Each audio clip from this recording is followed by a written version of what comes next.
Hello, and in this session we have David Cafaro as our presenter.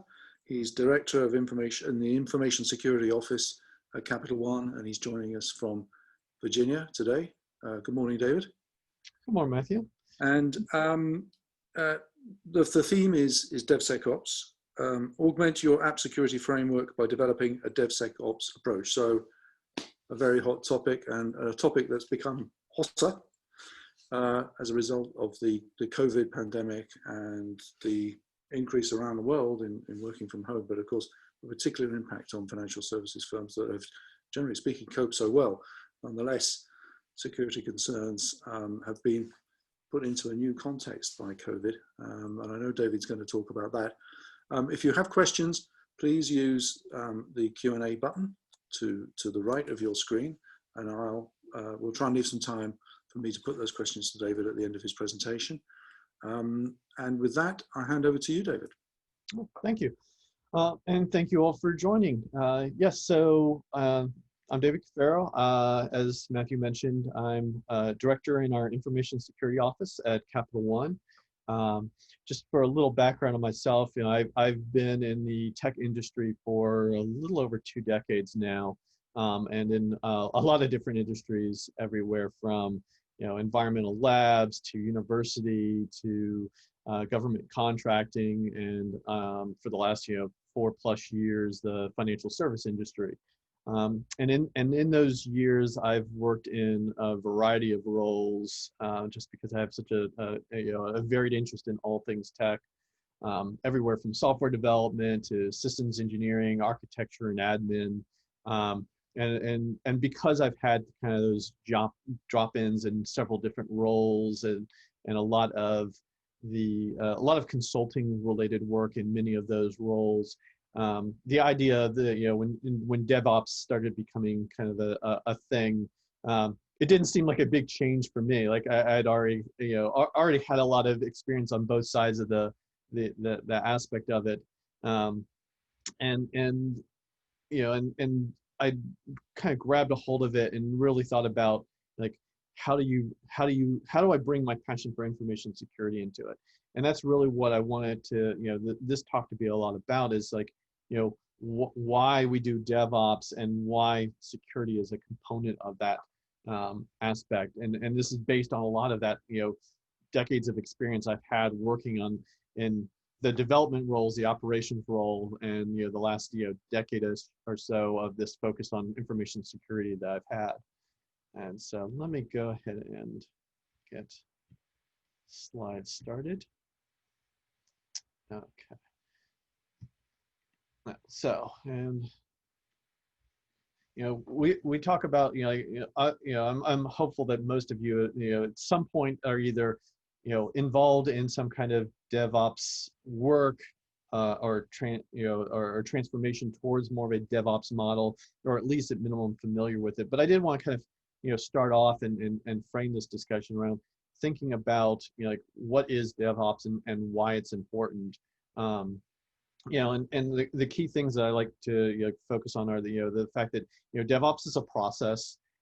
Yes, it involves a lot of tools, but probably most importantly, it's a different mindset to then many of the ways that we've handled kind of the software development, software coding, and deployment and management of those systems. It's this idea that they are all interconnected, that you can't have these segmented, walled off areas and expect to be able to have this continual quick delivery of quality product if you don't have everyone talking.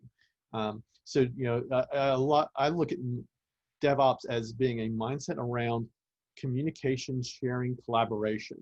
Something that we talk about in Capital One more recently is the idea of you build it, you own it. Everyone's responsible for it, and that's through all the different cycles of kind of the DevOps model. If you are a software developer and you're writing code, you still have a responsibility for how that code will function and operate, be monitored and deployed. And if your primary responsibility is around the operation and monitoring of that software, you have a responsibility to understand what the requirements are around coding. DevOps is this mindset about full ownership, full awareness of everything going on and integrating all those processes, and then having those automation tools that support all those different components in there. Because no matter how good your tools are, if you're not in the right mindset and understanding that kind of collaboration in DevOps, you aren't going to be successful. And this mindset transitions directly into why security is part of it, because security is just another aspect of that mindset. So when we start saying DevSecOps, it's it's not something that really should have been new. When we say DevOps, security should have already been in there. But I think it's DevSecOps has become a term we use kind of to remind people, hey, part of this mindset, part of this tool structure, part of this process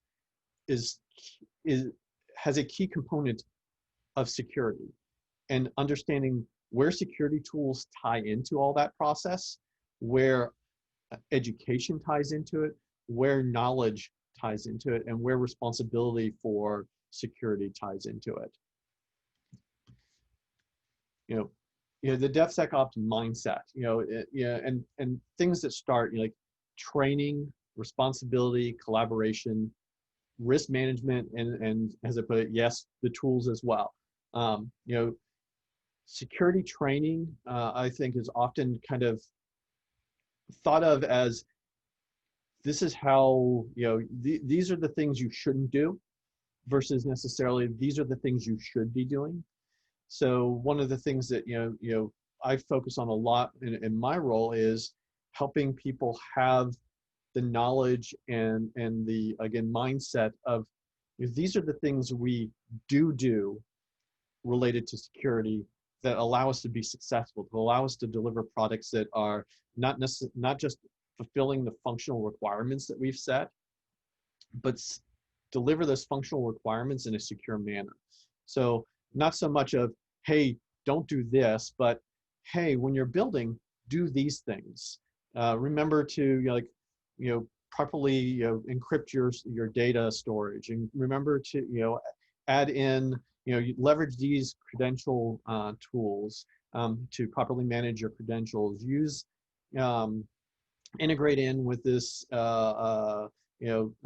security vulnerability scanner, or this code scanner, or these DAS tools, or these SaaS tools. Like make sure each of these components are part of your DevOps process, so that you're accomplishing those security goals as part of it. And that training involves like giving them that mindset. Like, sure, you want to integrate your aspects of your security teams directly into your DevOps, overall DevOps, to create that DevSecOps.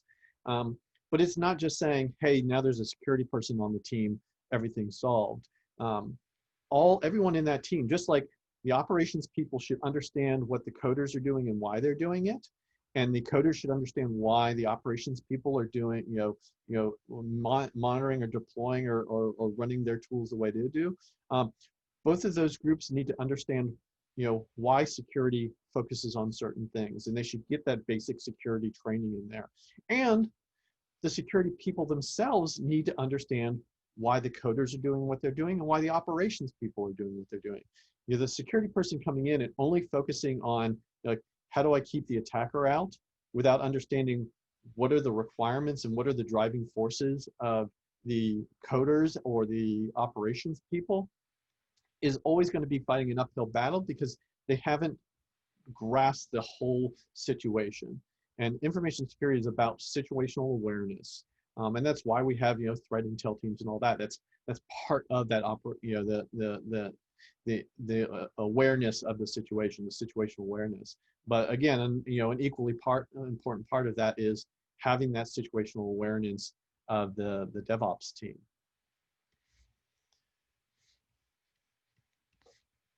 So looking back at kind of that the diagram, there's several different areas, and I've kind of broken them into three areas that I want to talk to. The first of that being the plan, code, and build area. And I bring this up because like the planning part is such an important part of getting everything else set up in the right path. And information security or cyber plays an important part into that, because, you know, as we plan out, you know, you know, whether we're planning out how to build our DevOps processes, or if we're just planning out like the next release of the software, making sure that we understand all the requirements through that process, not just functional requirements, not just business requirements, but also the security requirements early in that planning stage is key. You know, I think a great example of that is something that I heard touched on a previous talk during one of the sessions, and I think there might be another talk coming up. The idea of open source, like how do you integrate in open source securely? Like, you know, things that you know, I talk to teams about when we're looking at, you know, leveraging open source tools, is understanding like project viability. Like, you know, if someone integrates this open source code into their project for your company, you know, who's going to be maintaining that? Like, is the project currently, you know, super active, getting a lot of updates, addressing vulnerabilities quickly, or is that something the team is going to have to take on because this code hasn't been updated in like the last 3 years? These are things that, like, you know, someone goes and grabs a piece of open source code and they go, oh, this is really cool, allows me to build this awesome thing, and, you know, we'll push it out through our pipeline. But if they're not planning and thinking through and have like that, the security mindset is like, hey, I gotta be able to patch this, you know, a year from now, as part of our process. You know, you're setting yourselves up for, you know, potentially setting up the team for failure already. So that plan aspect of DevOps is highly important for security to be in there early, providing guidance, and then having the team have that mindset again of considering these things. When you get into code, you know, again, this is a great place to kind of get some of our security tools brought in, static code analysis, you know, library analysis. You know, there's, you know, things like, you know, white source and OSS review toolkit, and there's a whole bunch of different tools, and it's not so much important like for me to tell you what I found as the best tools, because the best tools are going to be the tools that match up most closely with how your teams do their coding and development, and what your the tooling, the rest of the tooling that you use throughout the DevOps process. Different tools are going to fit into different areas, but that coding section where you're, you know, have a code repository, you're making check-ins, you're actively trying to kind of work through and then, you know, eventually do a build. These are great times to kind of tie in that static analysis stuff, and flag things, and make sure that teams know, like, hey, your library, you haven't updated the library in 6 months, and now there's no high vulnerabilities in there. It gives them an opportunity to say, oh, well, I need to, you know, like if I'm going to be pushing a new update, I need to update this library and rebuild my code against that new library. Having this information early on in the process, and then making sure that teams understand what that information means. Very often I've seen where we'll have a tool in there that, you know, flags something as a vulnerability, but the team doesn't understand, like, well, how do I action that, and how do I, you know, deal with that?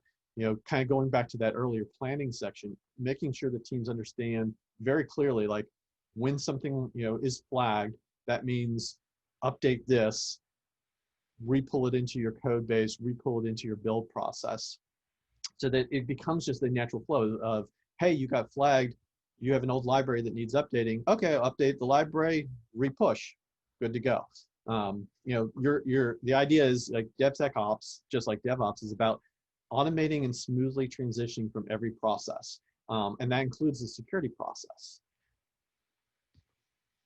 Okay, next. Okay, so looking at test, package, and release. Test is a great place I've found for security aspects. Like, we're already doing, you know, feature testing, automating feature testing, automating user experience testing. This is another great time to, like, automate in your dynamic application testing potentially. You know, make part of that testing function running, a dynamic scanner against that, and or a fuzzer against that. And Sue, I even know, and I know, I think talk after me is going to be from, I believe, the Selenium people. We've used Selenium in cases to kind of test out manual interface things, and you can use all these different tools, a lot of them the same kind of tools that your testers are going to be using anyways. Use them to test out, security use cases, and or if you've had failings before, where something didn't, was able to be abused by an attacker, and you dealt with it and figured out a solution for that. Just like you would normal testing, wrap that into a test case for security, where you make sure that you never kind of backtrace and forget about that. Integrating these tests in, again, earlier in the process, you can integrate security, the less costly it is to fix it. If you can find, issues like cross-site scripting and those kinds of things during your test phase of your pipeline, it's easier to go back and fix that and get it back into the test phase to validate that.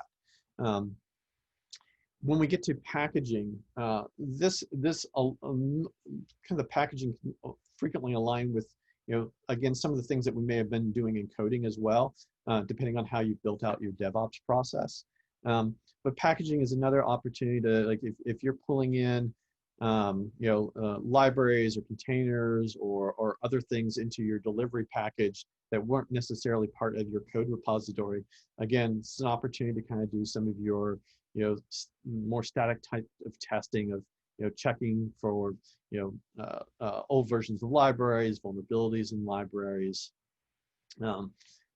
Making sure that, as you're packaging it, packaging everything up for release, it's, you're confident in the quality of all of that stuff. So it's not just the quality of the code, but it's also the quality of any of the things that support that code. And also the packaging part is important when you're eventually looking at things like, how do we do patch management? Like, maybe there are times when, we don't need a code change, but it is just a library update, or like a container update or something like that. And where do we stick those things in without necessarily having to have like a complete, re-push through the entire pipeline? Like, are there short circuit paths that kind of build up from this, that allow you to kind of, deliver things without necessarily creating a lot of refactoring or stuff back at the code level? This packaging level is kind of like a key point in that, and making sure that you have those opportunities in there. And again, when you get to the release, it ties very closely back to that packaging. It's like how do you how do you determine when is something ready to go? Like, certainly in the financial industry, as much as we'd love to have just like this continuous release, we do have to have like, change management and stuff like that. So making sure that, that release cycle and incorporates, the right stakeholders in that release, as far as making sure as well. And this might also, pull into like when you get into the deploy operating model, depending on where your change management fits in, maybe it's part of your deployment. And the other things around deployment that, we often focus on are looking at, from a security view, what are the guidelines and standards that fit around the deployment. So you've looked at a lot of the code, you've looked at a lot of have you're trying to make sure all of those are secure, but you also want a secure deployment. Are the firewall rules in place? Are the you have the right security groups attached? Do you have the right IAM policies attached? All of these things should be documented in some way within the org. And ideally, what you want to do is automate the enforcement of those policies within your deployment cycle, so that teams aren't having to kind of go manually in there and validate the things. You should develop tools or leverage tools like, like if you're in, doing containers, things like Critical Stack or Kubernetes can help you enforce those deployment rules, so that it's not a manual process that potentially creates, unknown deviations or issues like that. So the deployment offers an opportunity to enforce security in a way that actually eases the release to production. And then operation, making sure that, again, I coming from a financial industry right now, looking at separation of duties and, as it relates to some of our SOC controls and stuff like that, make sure that those are integrated into the process. People understand their responsibilities and roles, and that feedback from that flows into the earlier parts, especially the planning parts of the DevOps process. And then the final kind of component of this is the monitoring component. Again, this goes all the way back to the very beginning of the processes. It's like planning, like understanding what needs to be monitored, and what are the best ways to monitor or the product or features or the software that's coming through or being released through your DevOps process, and making sure those logs or logs or continuous vulnerability scanning or your pen testing. Make sure that all of that stuff feeds back into those earlier cycles in the process in a way that those teams understand. Quite frequently, I've seen, in different orgs and in different places I've worked where, someone will generate this great vulnerability report and then hand it to the development team, and they'll look at it and say, well, I don't know what this means. And they'll spend a lot of churn time on that. It goes back to kind of that mindset and education. It's like that vulnerability report is just one metric, a part of the overall DevSecOps. And you have to be able to integrate those metrics in an understandable way into that feedback loop within the entire process to be able to effectively drive, security and in the end, good risk management. And that's where I kind of look back, looking forward to like looking at the feedback loop. And, I've called out a few things here that I think are, like kind of what feedback into what areas, but really they all feed back in one way or another. But I look at plan, code, and build. These things are going to have direct feedback into how we package and operate the systems. The test, package, and release. I see that flowing right back to the code deploy and operate areas. They'll either feedback in a way that means, hey, you need to update your code. Or you need to modify the way that we deploy so that we are covering this gap that we found, and then deploy, operate, monitor. Again, very much feeds back into that plan, code, and package aspect of the work. So you look at all of these things, and everything I've been talking about is like focuses on understanding the security around this stuff, making sure the teams understand their responsibilities around there, and really just getting that mindset both in the development team and the operations team, and again in the security team, because the security team can't just focus only on security without understanding the responsibilities and concerns of your development and operations team. If everyone isn't at least somewhat aware of what the other aspects of their DevSecOps team are concerned with or trying to solve for, you'll never have that smooth running or that kind of combined, consistent process for everyone. You've got to, organizationally, you need to focus on making sure you have the right training for everyone, that everyone understands the collaboration, and then understanding like how you manage risks that come up, because whether it's some outside event that affects your organization, or a choice within your organization that has to be actioned on quickly, you will end up coming up to risk choices, and understanding how those risk choices play into the overall process of your DevSecOps pipeline will help clarify to teams like who needs to sign off on what, and what are the must sign off versus not, versus this can be kind of accepted through the process. And then, again, focusing on tech responsibilities of, planning life cycle and having the right tooling for what they're trying to accomplish.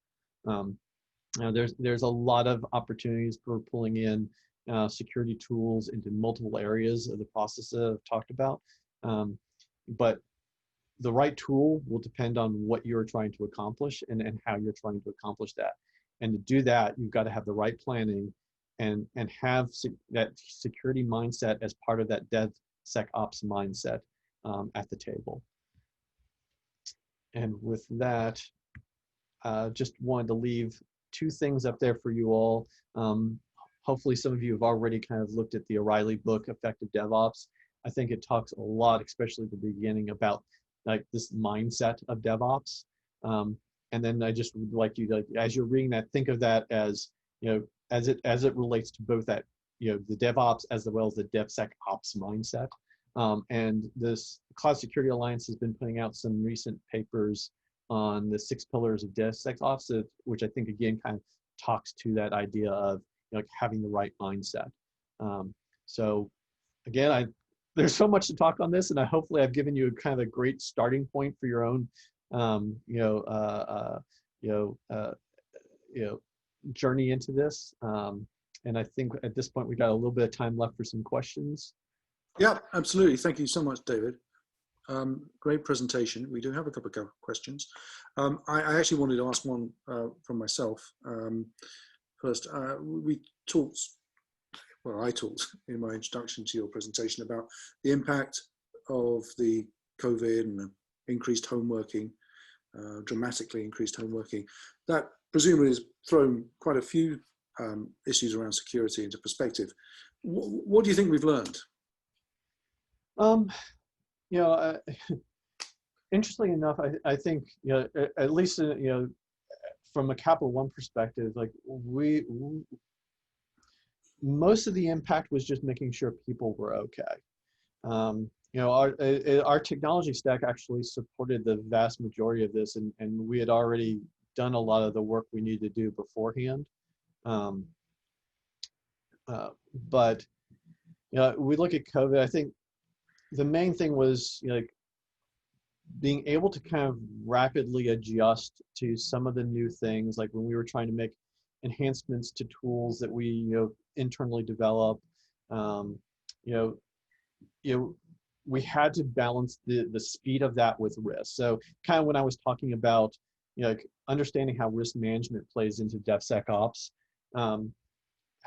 us having a foundation of like, when we make these quick decisions, how do we judge this quickly so that we know, you know, like whether this is a reasonable amount of risk of balancing that business risk with, you know, the security risk versus the technology risk, was really kind of crucial. Like, you know, we had already thought through like how security and risk interplays with these processes. And that helped us kind of be able to quickly adapt and adjust to things that we had to change for COVID, and understand that, like, you know, after you make those changes and make these choices, new information is going to come and you have to readjust. And that's one of the beauties of DevSecOps is it gives you that ability to constantly be refreshing and readjusting through your process. Okay. We have just a minute left, so maybe time for just one question. Which set of tools would you suggest to use to improve QA pipelines focused on security? And how are they best integrated? Any particular recommendations? And how they can be integrated into Kubernetes. So most of the stuff that I've looked at for QA, we focused more on, you know, things that are kind of like what a, you know, like if we're doing QA tests and automating like against functionality, you know, like how do we run like you know, like something like you know, like a white hat scan or something like that against it, like some kind of dynamic application scanning. I haven't been as close to it recently, but I know that, you know, like we, you know, within Capital One, we've been leveraging, you know, to some extent Critical Stack, which, you know, disclaimer, yes, we also own Critical Stack, so I don't want to put that up, but, you know, things like Critical Stack or Kubernetes or Docker, where, you know, I haven't been as close with, you know, Okay. how those tools have been used, but Okay. from a QA perspective, like a lot of our focus is on, you know, discovering vulnerabilities in like the interface or the API, the front-facing API with dynamic scanners. Okay, David, thank you very much. We have to end there.